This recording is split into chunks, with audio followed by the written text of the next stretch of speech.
course, they brainwash and say that we started the war and forget that they themselves started the war in 2014 when they began using tanks and aircraft against the peaceful population of Donbass. That's when the war started.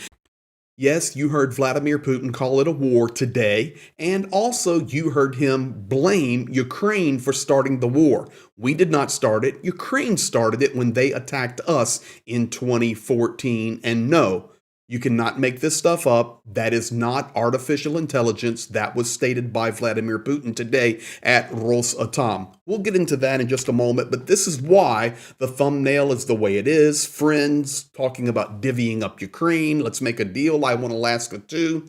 Right on the heels, and I'm not even going to show this or make reference to it other than this statement here.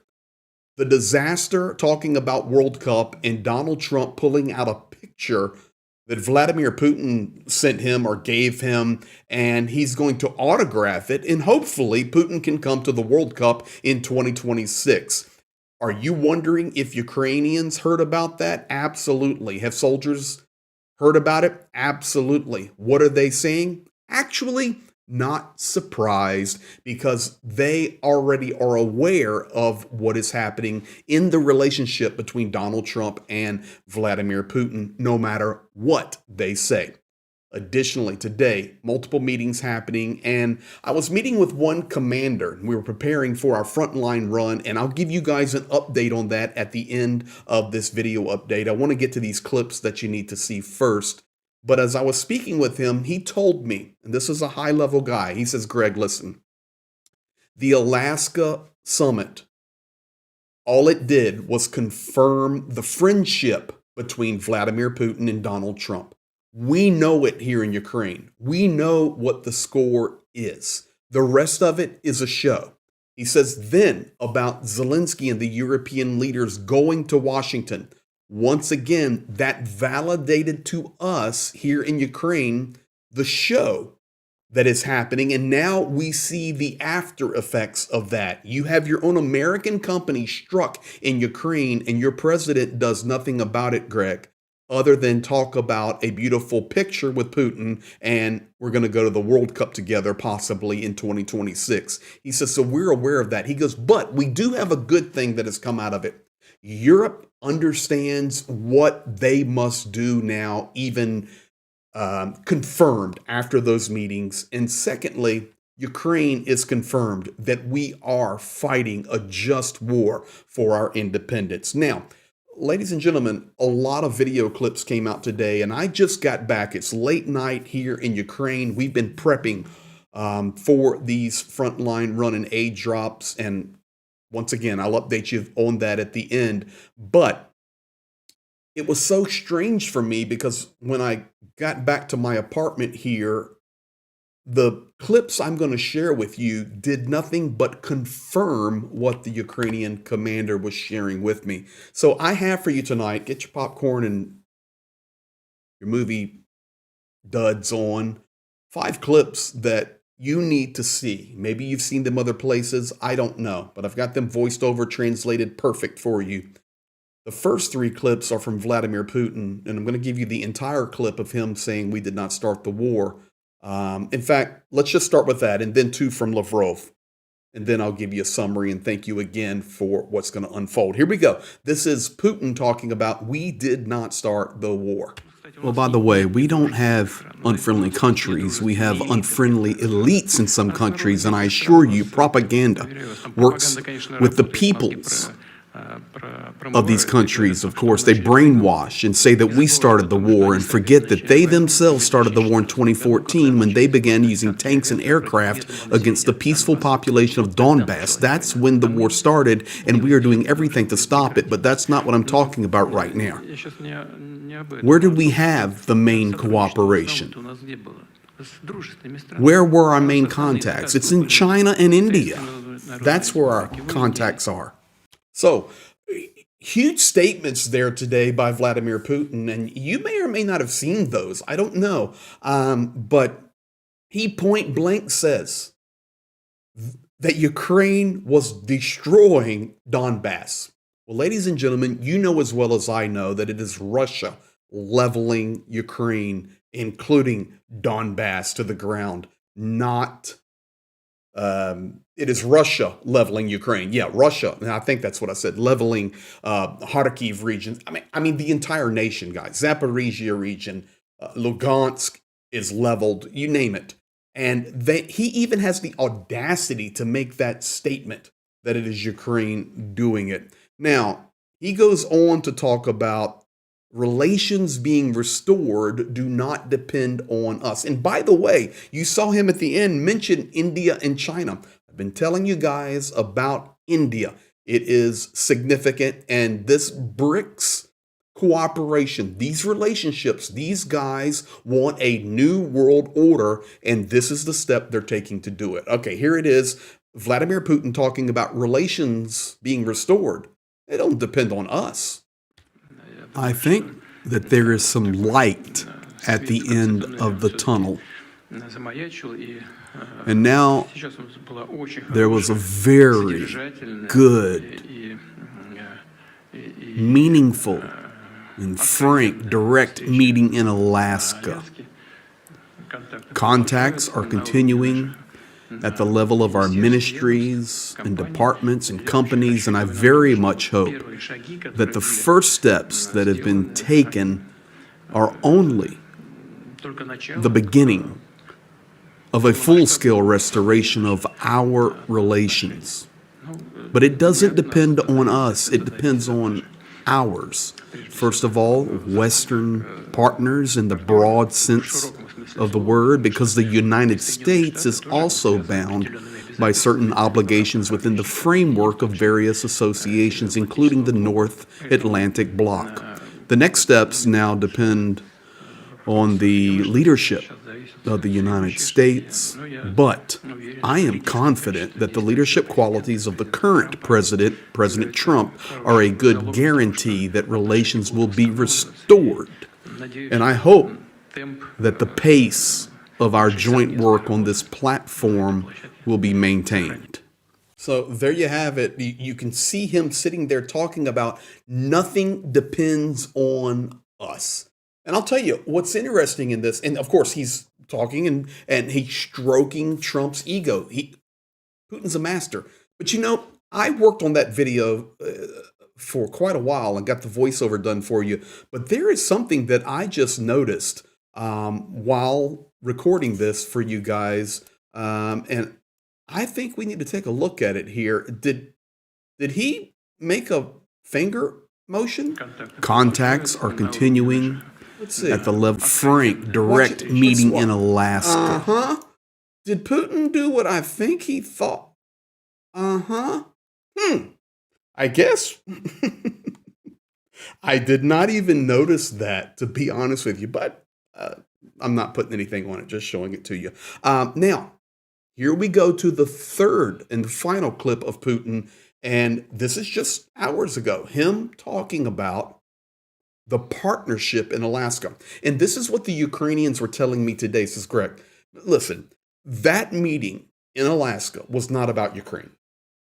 They can say what they want to say, but that meeting was about the bromance. And we know it here in Ukraine. So here you go. This is Putin talking about Alaska. The Arctic zone contains the world's vast, largest reserves of mineral resources, and we have already started working there. We have several companies, including Novatech, one of our larger companies, which works in the field of liquefied natural gas. It works there, and this work is carried out in cooperation and collaboration with many partners, both with European and Asian partners. And by the way, we are discussing with our American partners the possibility of working together in this area. And not only in our Arctic zone, but also Alaska. Oh, and he loved it. You can hear it in his voice. But, listening to the Russian, I've got it down for the voiceover, but Tosha, Alaska. That's what he said. Also Alaska. We're going to partner together working on that. So you can see he's talking about, hey, we partner with European nations, Asian nations, and we're going to partner with the U.S. Now, if you're wondering where he was at today, it's the 80th anniversary and celebration of, I think it was the atomic scientist who began that program or perfected something. They're celebrating that. I don't know the exact detail, but it's there today at Rosatom, of course. That's Vladimir Putin's company, by the way. And you can see all the people sitting there. There are employees there and people who are part of that atomic energy company. So it's just madness what is coming out of Putin's mouth today, but not surprising, especially after Donald Trump holds up a picture. And I'm not even going to show it because it's disgusting and talks about giving Putin an autograph. So now let's get to this. Two statements from Lavrov, of course, on, I think it was Meet the Press. And here's the confirmation, guys. There is no meeting scheduled. And the second clip we're going to talk about, he says Zelenskyy pretends to be a leader. So now think about this.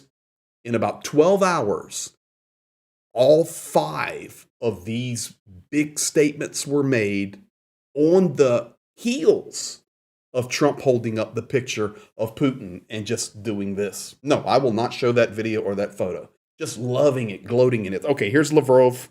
So bottom line, there's no meeting planned. President Putin said clearly that he is ready to meet, provided this meeting is really going to have an agenda, presidential agenda. So that's a big if. There's no meeting planned, Mr. Foreign Minister. That's a big if. You're saying there's no meeting planned right now. Kristen, I'm awfully sorry, you're not listening. There is no meeting planned, and I'm not challenging this. But you cannot, I think, understand what I am saying. Putin is ready to meet with Zelenskyy when the agenda would be ready for a summit. And this agenda is not ready at all. Okay, let me make this very simple for all of us to understand. I'm ready to go to Mars when there is confirmed colonies there, a breathable atmosphere, and 100% guaranteed safety that I can get to Mars and back home to my family. That's basically what Lavrov is saying. There's nothing prepared, no meetings planned. And guys, I'm telling you, in a week, you've got the Shanghai Cooperation Organization meetings there in Beijing. The whole world would be focused on, and Putin. All that's happening here inside Ukraine is war. And I can show you right now, this is what we're looking at. Air alarms are starting to increase, and this would be all drone activity of this point. And as I show you guys all the time, when the drones get in this area here, they're going after gas infrastructure. And they have been hitting significant infrastructure inside Ukraine over the last few days. Now, let's get back to the last statement that we have from from Sergei Lavrov, and that is Zelenskyy pretends to be a leader. Oh, and by the way, did you see how Lavrov just using that English? Kristen, you don't hear me. You don't understand. Evidently, you can't understand what I'm saying to you. She takes out her pen, starts writing what Lavrov says. Guys, these are the leaders, Putin and Lavrov, of the nation that is horribly invading an all-out war inside Ukraine and also completely dividing this world in their actions, stealing children, destroying everything in their path like an evil cancer, to be quite honest. Here you go. Here's Lavrov. So you think there's going to be a meeting? And I'm telling you, this is what they told Trump in Alaska. President Trump suggested, after Anchorage, several points which we share. And on some of them, we agreed to show some flexibility. Okay. When President Trump brought those issues to the meeting in Washington, with Zelenskyy present together with his European sponsors, he clearly indicated, it was very clear to everybody that there are several principles which Washington believes must be accepted, including no NATO membership, including the discussion of territorial issues. And Zelenskyy said no to everything. He even said no to, as I said, to canceling legislation prohibiting the Russian language. How can we meet with a person who is pretending to be a leader? There you have it, guys. So this fully updates us on this Saturday late night here in Ukraine. This is the Russian perspective. Unfortunately, we're seeing support of it growing from the United States. It's easy to see. I know the questions were even thrown out about sanctions and tariffs, and Trump made the statement, well, maybe I'll just walk away from everything. This is where we're heading. But that doesn't stop the world, the grassroots effort from helping and doing everything we can to support Ukraine and to stand with them, because Ukraine is not going to stop fighting for their freedom and their future. So I want to thank you again. We hit the target and exceeded it. And you guys are still donating. And when it finishes, because we're not putting that link out there anymore, we're done. Stop donating. Save it for another event. But and if you're just seeing this video, we're doing a frontline delivery of aid for the 6th Army Rangers that are just going on position, and loading them with dire needs. And in addition to that, other stops all around the front lines. All of it, guys. Mykolaiv, Kherson, Zaporizhia, Donetsk, Kharkiv, Sumy, Chernihiv. We're going to all of it next week. And I'm looking at about a 3,400 kilometer trip. We're all doing, Zhenya's doing all the calculations now, getting our routes, everything organized.